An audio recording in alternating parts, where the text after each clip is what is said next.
नए टॉपिक पे बढ़ते हैं आगे। और ये टॉपिक कुछ रेलवे से रिलेटेड है, जो रेलवे ट्रैफिक ट्रांसपोर्टेशन में काम आता है।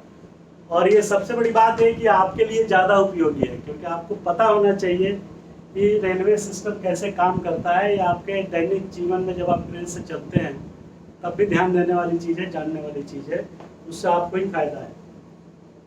रेलवे में एक शब्द होता है crossing and precedence.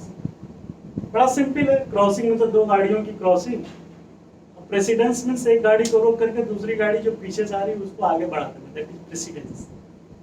Crossing precedence, precedence तो क्लियर है, ये गाड़ी रुकी है, दूसरी गाड़ी पीछे चल रही थी, वो आगे निकल गई। क्रॉसिंग के केस में एक चीज़ का जानना जरूरी है, जो ट्रैवलर्स हैं ट्रेन में उनको ज़्यादा पता होना चाहिए। और अगर ऐसा नहीं होता है तो कंप्लेंट बुक पे या कंप्लेंट के थ्रू आप जो है अपनी बात प्रशासन को बता सकते हैं कि भाई यहाँ पे गड़बड़ी।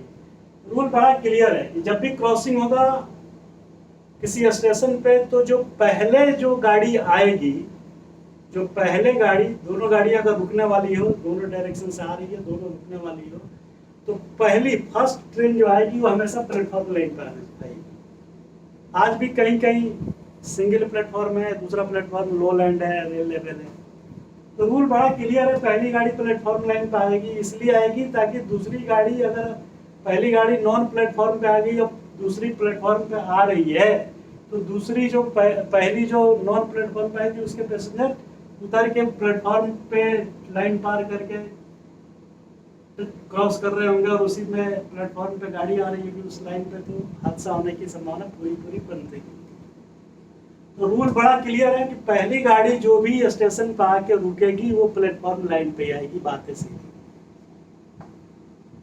अगर ऐसा नहीं हो रहा है तो ये नियम का उल्लंघन है, आप स्टेशन मास्टर के खिलाफ जो है आप कंप्लेंट दर्ज कर सकते हैं। दूसरा इसी से रिलेटेड शब्द है कि जब आप लाइन पार करते हैं, रेलवे ट्रैक को पार करते हैं अनऑथराइज रूप से, जहाँ पे पाथवे नहीं दिया गया है, या प्लेटफॉर्म पे चढ़ते हैं दूसरी लाइन से आकर के, ये इंडियन रेलवे एक्ट 147 सेक्शन के तहत ये जुर्म है, कानूनी अपराध है। इसके खिलाफ मुकदमा दर्ज होता है और आपराधिक कृत्य का मुकदमा दर्ज होता है और जेल भी होती है, प्रोविजन है। तो कृपा करके आप लाइन वाइन पार मत करिए कहीं पे जहाँ पे प्रेस्क्राइब्ड पाथवे नहीं है। जहाँ पे पाथवे दिया है वहाँ पार करिए, जहाँ नहीं दिया है वहाँ मत पार करिए, नहीं तो उल्लंघन है। तो क्रॉसिंग के केस में हमने बताया कि पहली गाड़ी कैसे है। एक दूसरा आपने देखा होगा, गार्ड के पास जो SLR होता है और एक इंजन के पास SLR होता है। SLR का मतलब जिसमें सेकंड क्लास सीटिंग हो, लगेज रखने के एक पोर्शन हो, R से ब्रेक वैन हो। S से सेकंड क्लास सीटिंग के लिए जो बना होता है उसी डब्बे में, उसी डब्बे के एक पार्ट में लगेज के लिए भी बना होता है। और R से ब्रेक होता है, ब्रेक वैन, जिसमें गार्ड साहब बैठ के अपनी ड्यूटी करते हैं। तो ट्रेन के दोनों तरफ, इंजन की तरफ भी और सबसे लास्ट में जहाँ गार्ड होता है, तो जो आगे का जो लगेज पोर्शन है उसमें जो ब्रेक वैन है वो जरूर बंद होना चाहिए, सील्ड होना चाहिए, खुला नहीं होना चाहिए। अगर वो खुला रहता है तो उससे ये आशंका बढ़ जाती है कि कोई अनऑथराइज आदमी उसमें प्रवेश करेगा और वहाँ जो एक हैंडल टाइप का होता है जिसको ब्रेक, मैकेनिकल ब्रेक होता है, उस हैंडल को घुमा देगा तो उस पर क्या होगा कि ब्रेक लगना शुरू हो जाएगा, ब्रेक बाइंडिंग हो जाएगी और डिरेलमेंट, एक्सीडेंट कुछ भी हो सकता है। तो वो ब्रेक बैंड पोर्शन जो इंजन के पास SLR में R है वो बंद होना चाहिए, सील्ड होना चाहिए अंदर से, उसे खुला अवस्था में कतई नहीं होना चाहिए। अगर आपको खुला दिखता है तो ड्राइवर, गार्ड या संबंधित स्टेशन मास्टर से शिकायत कर सकते हैं कि ये पोटेंशियल हैजार्ड्स है फॉर अकरिंग द एक्सीडेंट हो सकता है अगर आपने घुमा दिया। एक जो है आपने देखा होगा कि जब भी ट्रेन स्टार्ट होती है स्टेशन से तो गार्ड को व्हिसिल देना पड़ता है। गार्ड के व्हिसिल साउंड के बाद ही ट्रेन स्टार्ट होती है।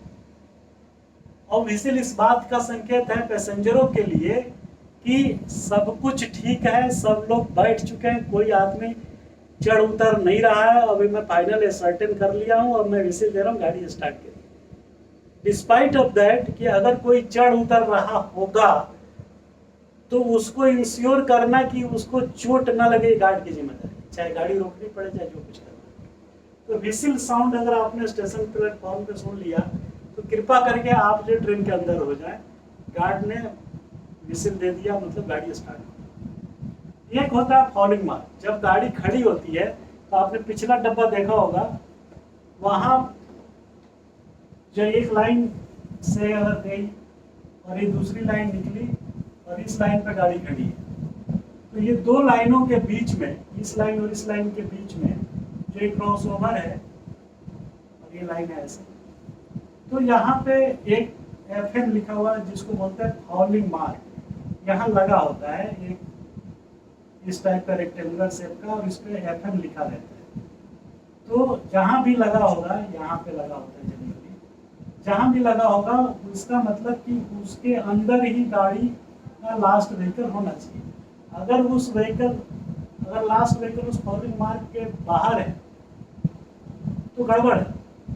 उससे क्या होगा कि इस लाइन पर अगर कोई गाड़ी आएगी तो एक्सीडेंट, साइड कोलिजन हो सकता है। लेकिन अब ये सब चीज़ें जो है हाईटेक हो गई है, और अगर ये फाउल करता है तो कई बार पैनल का स्टेशन मास्टर को पता चल जाता है और वो बोल देता है बाकी टाइम पे कि गार्ड साहब गाड़ी को आगे कराइए। तो ये छोटी छोटी चीज़ें हैं जो दैनिक जीवन में काम तो आती ही है। मज़े की बात है कि ये IAS के इंटरव्यू में भी इस टाइप के सवाल पूछे जाते हैं, इसलिए बी प्रिपेयर्ड। मेरा जो ये कोचिंग या मेरा जो गाइडेंस देने का उद्देश्य है वो ये है कि आपको प्री से लेके और इंटरव्यू तक, IAS के प्री, मेन और इंटरव्यू तीनों चरणों को कम्प्रीहेंसिवली जो है आपको इनपुट अरेंज कराना है, जिससे आप ज़्यादा से ज़्यादा सशक्त बने। और ये सब चीज़ें जनरली कई किताबों में आपको नहीं मिलेगी, बहुत मुश्किल से मिलेगी, गूगल पे सर्च करिएगा तो मिलेगी। तो जनरल बातें जो एग्जाम से रिलेटेड है, हमने चूँकि दिया है, फेस किया है, ये सब क्वेश्चन इंटरव्यू में खास तौर से पूछे जाते हैं। तो कृपया करके ध्यान दीजिए और इसको आत्मसात करिए। Thank you very much.